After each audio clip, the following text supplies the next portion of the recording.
അതെ, ഇന്ന് നമുക്കേ സിമ്പിളായിട്ട് ഒരു ചാള വറുത്താലോ? കുറേ നാളായല്ലേ നിങ്ങളെ ഞാൻ ചാള വറക്കാന്ന് പറഞ്ഞ്. പക്ഷെ ഇന്ന് ശരിക്കും ചാള വറക്കാം കേട്ടോ. അപ്പോൾ അതിന് ആവശ്യമായ സാധനങ്ങൾ: ചാള നല്ലോണം വരഞ്ഞു വെച്ചിട്ടുണ്ട്. പിന്നെ നമ്മൾ സാധാ എടുക്കുന്ന പോലെ മുളക് പൊടി, മഞ്ഞൾപ്പൊടി, ഉപ്പ്. പിന്നെ അതിലോട്ട് നമുക്ക് കുറച്ച് വിനാഗിരി ഒഴിച്ചു കൊടുക്കാം കേട്ടോ. പിന്നെ ഞാനേ ഒരു സാധനം കൂടി എടുക്കുന്നുണ്ട്. ഇതില്ലേ കിച്ചൺ ട്രഷേഴ്സിൻ്റെ ചിക്കൻ കബാബ് മിക്സാണ്. പക്ഷേ ഇതിട്ട് വറുത്ത് കഴിയുമ്പോഴേക്കും നല്ല ടേസ്റ്റ് ആയിരിക്കും കേട്ടോ. അപ്പോൾ കുറച്ച് ആ പൊടിയും കൂടി ഇട്ടിട്ട് നമുക്ക് നന്നായിട്ട് ചാളയിൽ പുരട്ടിയെടുക്കാവേ.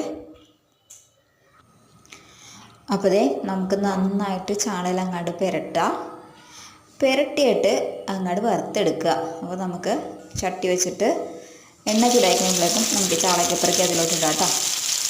പിന്നെ ചാള അവിടെ കിടന്നേ നന്നായിട്ട് ഫ്രൈ ആവട്ടെ. അപ്പോൾ നമ്മുടെ ചാള ഫ്രൈ ഇവിടെ റെഡി ആയിരിക്കുന്നു ഗയ്സ്. എങ്ങനെയുണ്ട്? അടിപൊളിയല്ലേ? അപ്പോൾ എല്ലാവരും ഒന്ന് ട്രൈ ചെയ്ത് നോക്കട്ടോ. അപ്പോൾ അടുത്ത വീഡിയോ കാണാം.